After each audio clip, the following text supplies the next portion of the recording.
Jangan berikan dulu cinta dan hati kita, karena itu hal yang paling berharga dalam diri kita. Sebelum kita mengatakan saya terima nikahnya, baru kita kasih itu sebagai hadiah terbesar. Begitu juga perempuan, jangan mudah memberikan cinta kalian kepada laki-laki, walaupun sehebat apapun laki-laki itu, sampai dia mengatakan saya terima nikah fulana binti fulana dengan mahar sekian, baru pada saat itu juga kita katakan aku berikan hatiku kepadamu. Maka insya Allah gak gampang baper. Tapi kalau belum apa-apa udah I love you, I love you, I love you, kirim 100 kali dalam sehari, kayak zikir aja. Jangan, itu mah belum saatnya. Karena kalau udah terlanjur kita berikan, susah ngambil kembali, kecuali dalam keadaan patah atau pecah. Dalam keadaan hancur. Kalau diambil dalam keadaan utuh, jarang sih bisa ngambil lagi dalam keadaan utuh. Pasti kalau nggak patah, pecah, retak, baper. Kalau ketika kita berdoa, hati kita yakin seutuhnya kepada Allah, pasti Allah nggak akan ngecewain kita. Nggak mungkin. Allah itu nggak mungkin mengecewakan kita. Allah sendiri kok yang berjanji, wa idza sa'alaka ibadi anni fa inni qarib ujibu da'watad da'. Itu Allah yang bilang, aku tuh dekat. Artinya berharaplah kepadaku gitu. Dan aku akan mengijabah setiap orang yang meminta kepadaku. Jadi Allah sendiri yang berjanji akan menunjukkan keajaiban, mengabulkan permintaan-permintaan yang baik dari hambanya, sehingga tidak perlu kita ragu, Allah gak mungkin ngecewain kita. Begitu kita berdoa yang selaras di hati kita, yakin kepada Allah, Allah akan tunjukkan. Itu rahasia paling gampang untuk hidup bahagia, untuk sukses, untuk dapetin apa yang baik-baik yang kita harapin. Gak mungkin kalian akan bahagia kalau kalian mencintai sesuatu melebihi cinta kalian kepada Allah dan Rasul. Gak mungkin kalian akan dapat apa yang kalian inginkan kalau kalian mencintai seseorang atau sesuatu melebihi cinta kalian kepada Allah dan Rasul. Itu gak mungkin. Bukan hanya gak mungkin, bahkan Allah mengancam dengan sebuah ancaman, fatarabbasu, hati-hati kalian, kata Allah. Artinya gak boleh seorang hamba itu menduakan cintanya kepada Allah dengan cintanya kepada makhluk. Itu gak boleh. Kalau dia mencintai makhluk, harus karena Allah. Kalau dia mencintai makhluk bukan karena Allah, Allah bilang fatarabbasu, hati-hati. Kenapa kita gak berani bertaruh untuk Allah? Ini masa depan nih saya pertaruhkan nih. Kalau saya gak pacaran, apakah saya tetap akan bisa menikah? Taruh aja taruhannya sama Allah. Allah bilang, siapa yang istiqomah, kami tolong dia. Kalau saya putusin, ntar dia sama yang lain gimana ya? Gak usah khawatir, udah aja pertaruhkan masa depan kita sama Allah. Nanti kita akan bilang, untung dulu saya putus. Jadikanlah kami orang-orang yang taubatan nasuha.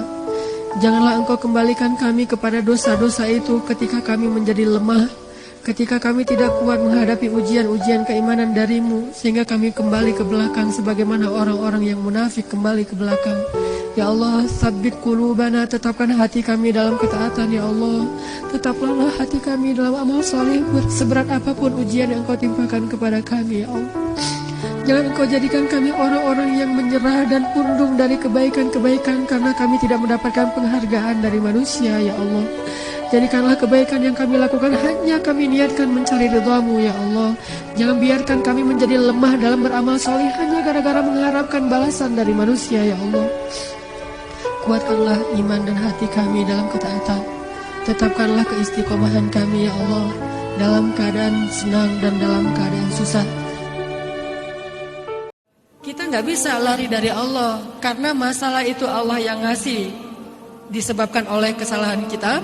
Dan solusinya juga hanya ada di sisi Allah. Jadi mau lari kemana itu nggak akan nyelesain masalah. Satu-satunya tempat kita berlari dan bisa nyelesain masalah cuma lari ke Allah. Fafirru ilallah, larilah kalian kepada Allah. Kalau kalian mau minta tolong, larinya ke siapa? Ke Allah. Mintalah tolong kepada Allah dengan sabar dan sholat. Cuma itu tempat kita lari. Kalau kita pengen lari dari kenyataan, larilah kepada pemilik solusi, yaitu Allah. Salah satu caranya selain sholat, hasbiyallah wa ni'mal wakil.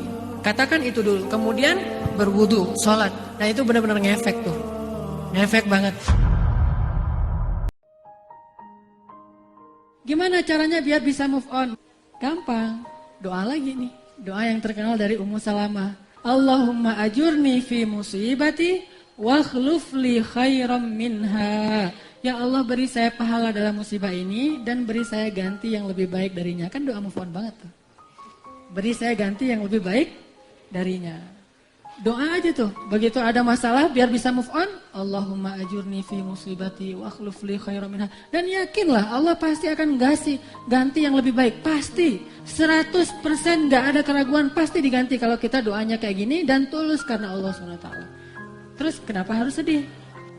Jadi begitu ada masalah, oh berarti mau dikasih yang lebih baik. Kalau diputusin, ya udah berarti akan nyambung lagi dengan yang lebih baik. Siapa yang lebih baik? Yang mau menjadi pasangan kita secara halal, yang diakadkan dengan baiat cinta, saya terima nikahnya. Libatkan Allah dalam urusan kita. Kalau kita pengen urusan kita mudah, libatin Allah. Kalau kita pengen urusan kita itu dikasih jalan keluar, libatkan Allah. Datanglah kepada Allah, mintalah kepada Allah. Libatkanlah Allah dalam urusan kita. Sesulit apapun, semustahil apapun, segenting apapun, di detik-detik ketika kita hampir berputus asa, Allah Subhanahu wa taala menunjukkan keajaiban kalau kita melibatkan Allah. Aina Allah dalam hidup kita? Di mana Allah dalam hidup kita? Mudah-mudahan dengan demikian kita selalu bilang ya Allah, ya Allah, ya Allah. Apapun masalah kita, sekecil apapun, ya Allah.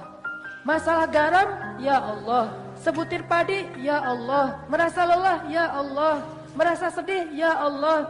Merasa kecewa, ya Allah. Apapun masalah kita, ya Allah. Kalimat yang paling kuasa untuk mendatangkan keajaiban dalam kehidupan kita. Matematika untuk mengukur siapa lebih beruntung. Sehingga kita tidak perlu bertanya, kenapa? Why? Saya udah hijrah kok makin susah hidup saya? Dunia itu, akhirat enggak. Kalau kita mengukur amal kita hanya dengan dunia, kita bakal sering kecewa karena Allah tidak menilai dunia ini bahkan lebih ringan daripada 11 sayap nyamuk. Seandainya kata Nabi dunia ini di mata Allah ada harganya, pasti Allah gak mau ngasih dunia kepada orang yang tidak beriman. Gak mau. Berhubung dunia ini tidak ada nilainya, Allah kasihlah kepada orang yang tidak beriman. Sedangkan yang bernilai, Allah simpan untuk orang yang beriman dan sabar. Sehingga ketika kita hijrah, kita minta tolong kepada Allah urusan dunia, tetapi kita yakin kalau kita istiqomah, ikhlas, maka di akhirat wa ma indallahi khair. Kalau teman-teman lagi cemburu dengan dunia seseorang, ada rasa kayak kepengen apa yang orang punya, ada rasa iri, ada rasa cemburu, merasa orang lain lebih beruntung dari kita, bilang wa ma indallahi khair. Apa yang ada di sisi Allah lebih baik. Udah gak jadi cemburu. Litaskunu ilaiha wa ja'ala bainakum mawaddatan wa rahmah. Allah memberikan cinta itu, mawaddah dan rahmah itu setelah nikah, bukan sebelum nikah. Jadi kalau ada yang bilang cinta sebelum nikah, pasti itu bukan cinta yang dari Allah. Tapi kalau dibilangnya cinta setelah nikah, I love you, setelah nikah, itu insya Allah cintanya karena Allah. Jadi pakai baper itu setelah nikah. Kalau sebelum nikah nggak usah. Menilai atau mau nikah itu, menilai calon itu jangan pakai perasaan dulu, tapi pakai iman. Karena kesolehannya, karena kebaikannya, karena ketaatannya, insya Allah dia yang akan menjadi bidadari kita nanti di surga, atau menjadi pangeran kita nanti di surga.